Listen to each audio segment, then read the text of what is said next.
ბოლო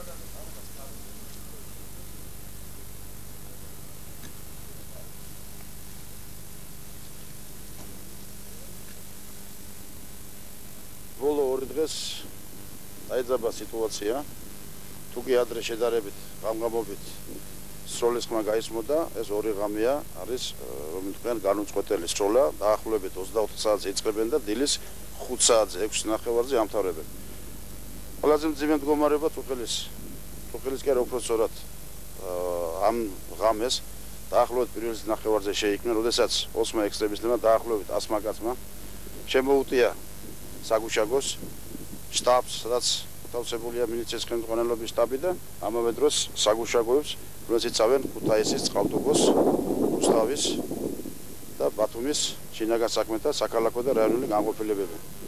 თავისთავად ცხადია, მილიცია იძულებული იყო იარაღი გამოეყენებია და ექსტრემისტებმა უკან დაიხიეს. ამავე დროს, როგორც ჩანს, ესე იგი მომზადებული ოპერაცია იყო, იმიტომ რომ შეუტიეს ნაურის რაიონს სოფელ ავნებს, ეს არის ქართული სოფელი, სადაც დისლოცირებულია აგრეთვე ქალაქ თბილისის მილიცია, ეს არის სამგორის რაიონი და სახელმწიფო ობიექტების დაცვის ლეგიონის ხალხი. დაიღუპა 2 ადამიანი, ქართველი მოქალაქე, ერთ-ერთი არის ტოროშილაძე, რომელიც საკუთარი მანქანით მიდიოდა, იქ ნოლში ცხოვრობს, დიდმუხაში როგორც შევიდა, ეს არის ოსური დასახლება, ესროლეს, როგორც ჩანს სახურავიდან და ავტომანქანაში გარდაიცვალა. მეორე მიდიოდა, ეს არის სიქტურაშვილი გოჩა, აგრეთვე მიდიოდა ცხოვრობს ავნებში, მიდიოდა სოფელ თავის სოფელში ავნებში, როდესაც გაერა ისევ იგივე სოფელი დიდი მუხა, ესე იგი ისაც იქ მანქანაში იქნა მოკლული. გარდა ამისა, ნაპოვნია მანქანა, რომელიც ეკუთვნის ვინმე შეყილაძეს, სხვა დანარჩენი მონაცემები დგინდება იქვე ავნებთან ახლოს და როგორც ფიქრობენ, ნახეს სისხლიანი კუდებით, ანსაცმელი და ფიქრობენ, რომ 2 უნდა იყოს, მაგრამ ჯერჯერობით ეს საკითხი გაურკვეველია.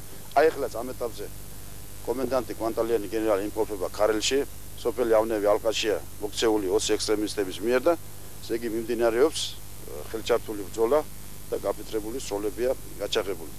ესე იგი ჩვენ ვფიქრობთ, რომ ეს ყველაფერი გამოიწვია, რომ გუშინ წინ ღამით დააგავეს ესე იგი 2 ექსტრემისტი 20, ესენი არიან ქელეხსაევი, მერაბი, რომელიც ჩაწერდა ცხოვრობს კემეროვოში და მეორე არის ალბოროვი, ქარელის რაიონიდან ცხოვრობს ქარელის რაიონში, მივიდნენ სონოში ქარელის რაიონში და 2 ქალი მოიტაცეს, დაუპირეს გაუპატვირება. ქალებმა შეძლეს თავი დაიხსნათ, მოვიდნენ სოფელში განაცხადეს, სოფელმა დააკავა 2-ვე აღმოჩნდნენ ექსტრემისტები შეარაღებული საკმაოდ ძლიერი ლიმონკებით, სანადირო თოფით და აგრეთვე ცივი იარაღით.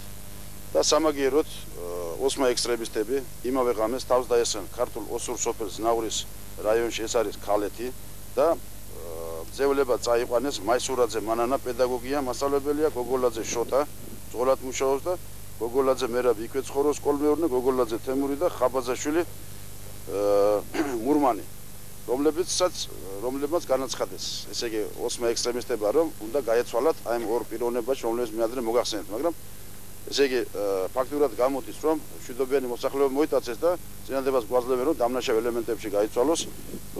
ალბათ ჩვენ შინაგან ჯერ ყველაფერს ვაკეთებთ, რომ ძინი ძევლების ნაურში ყავდეს 5 პიროვნება, ესე იგი განთავისუფლებული იქნას და ჯერჯერობით მიმდინარეობს ღონისძიებები. ამას ემატება ისიც, რომ ოსები, როგორც აცხადებს ცენტრალური ტელევიზია, რომ ბლოკადაში არიან მოქცეულები, განათება არ აქვს, ესე იგი არ შედეს სურცად სანოვაგე.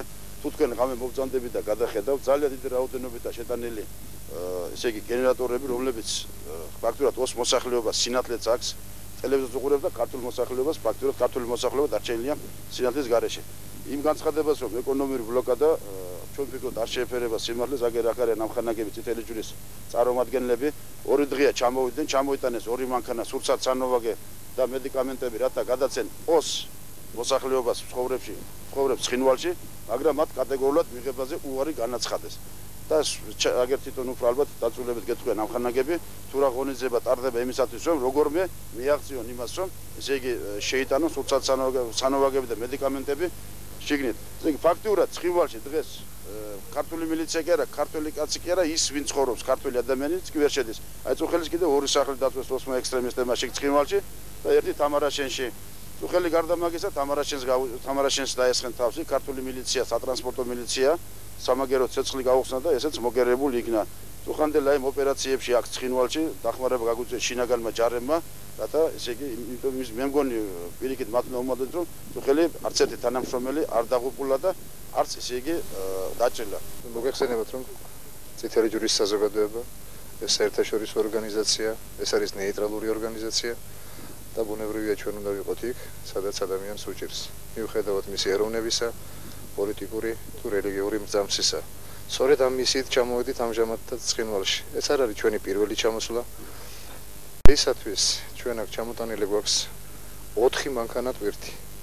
4 მანქანა ტვირთი, ეს არის ძირითადად კვების პროდუქტები, მედიკამენტების შესახვევი მასალა, ერჯერადი შპრიცები.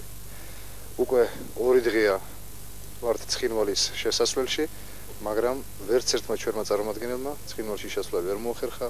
არ მოდიან ჩვენთან მოლაპარაკებაზე, მიუხედავად იმისა, რომ ჩაერია და შუამავლის როლი იკისრეს როგორც საკავშირო ტელევიზიის წარმომადგენლებმა, ასევე უცხოელმა კორესპონდენტებმა და თვითონ ჯარის ნაწილებმა უარი განაცხადეს ამ ტვირთის მიღებაზე.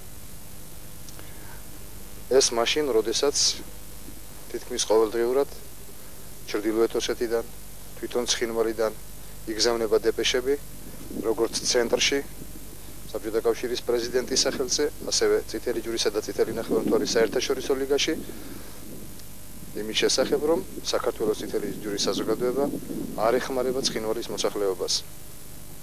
ჩვენ ალბათ იძულებული გავხდებით ამის შესახებ გავაკეთოთ ოფიციალური განცხადება, პროტესტი და ვაცნობოთ საერთაშორისო ლიგას და მოვითხოვოთ საერთაშორისო ლიგის წარმომადგენლის, როგორც საკავშირო წითელი ჯვრის, ასევე საერთაშორისო ლიგის წარმომადგენლის ჩამოსვლა, რათა დარწმუნდეს ალბათ მთელი მსოფლიო იმაში, რომ ცხინვალში ხდება დღეს საერთაშორისო ნორმების ყოველგვარი ნორმების დარღვევა. საომარი კონფლიქტების დროს მშვიდობიანი მოსახლეობა და მით უმეტეს ბავშვები და ქალები არ უნდა ზარალდებოდეს.